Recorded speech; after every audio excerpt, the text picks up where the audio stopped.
Order! Order! You are an incorrigible delinquent at times. Behave yourself, man!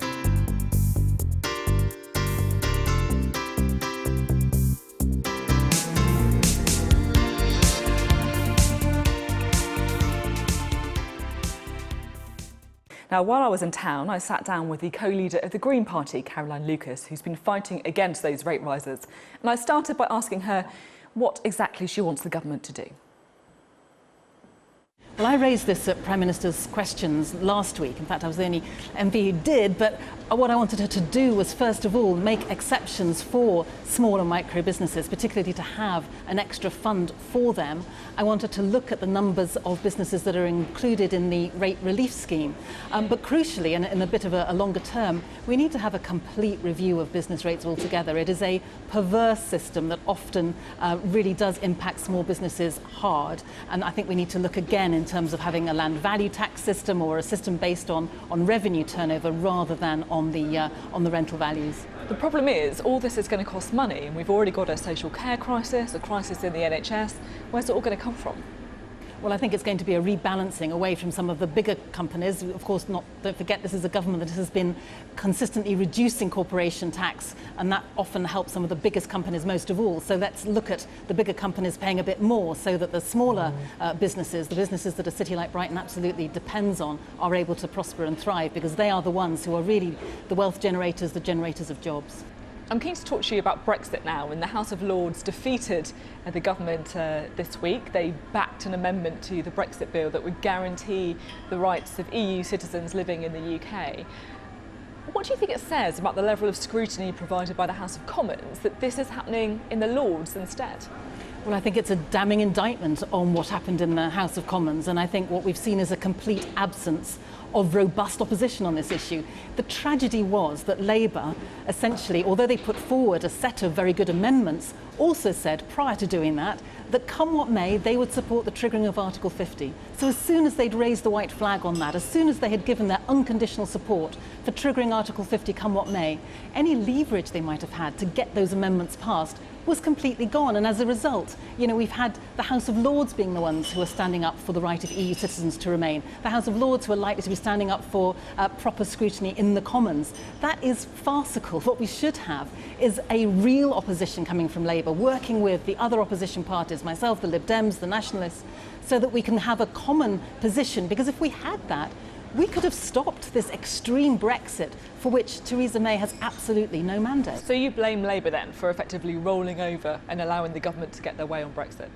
Completely blame Labour for rolling over and backing the government. I accept, of course, the outcome of the referendum says that we are leaving the EU, but there is a wealth of difference between a soft Brexit where you could remain part of the single market, where free movement could continue, where you've got social and environmental protections, and the extraordinarily extreme Brexit, the cliff edge Brexit that the Prime Minister is currently pursuing without any opposition coming from the official opposition. The thing is, though, some people will look at what you've just said and think, well, you're just a bit of a sore loser. You're not accepting the result of the referendum where people voted to leave the EU.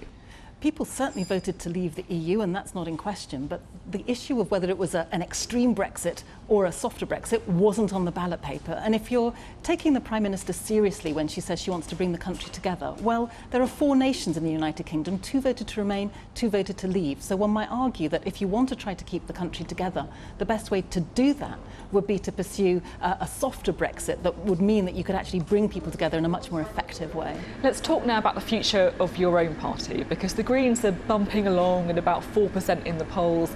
There was supposed to be this great left-wing uprising with people like Bernie Sanders in the US picking up votes, but you haven't benefited from that. Why not?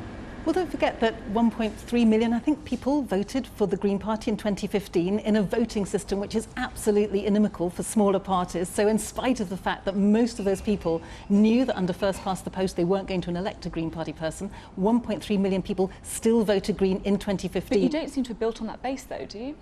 I think we are. Let's not forget, just to come back to the voting system for just one second, because I think it is so instrumental to what we're talking about. If we'd had a system of proportional representation, 1.3 million people voting Green could have led to somewhere between 20 or 24 MPs. That would have been a very big difference. And I think now what we're seeing is more people actually looking twice at Jeremy's leadership, because for whatever reason, unfortunately, he's not been able to deliver the kind of radical change that he'd talked about.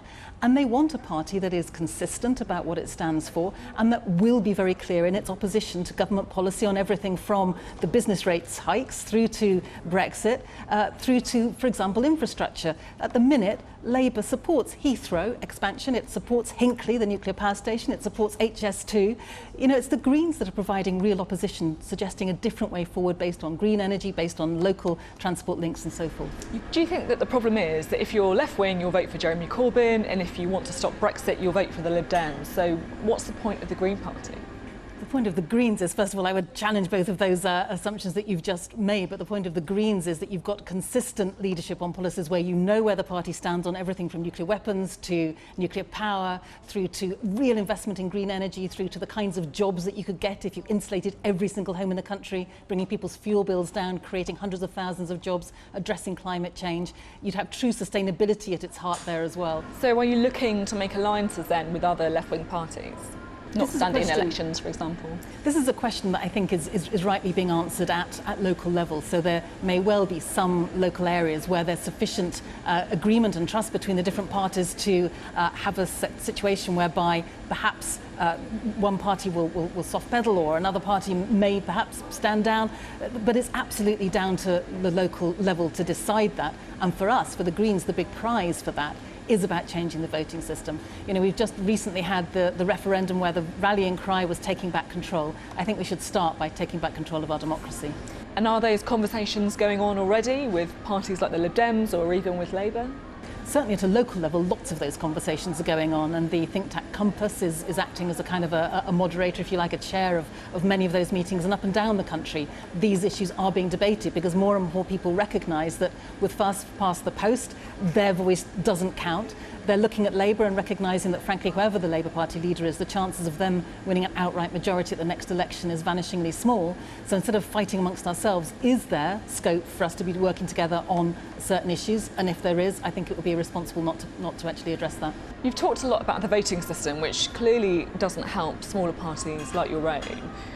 The thing that I often wonder is, do you find it quite lonely being the only Green MP in the House of Commons? I'd certainly like there to be more alongside me, that's for sure. But actually what I do find is that what's possible is that you can work with other MPs from other parties around issues of shared concern. And so, for example, we've just managed to get through now an agreement from the government that they will introduce statutory personal, social, health and economic education. I put down a private member's bill on that issue, but I've also been working with MPs right across the political spectrum to really push the government on that. And I think actually what it means if you're on your own, you have to work well with others, and that's how you get things done.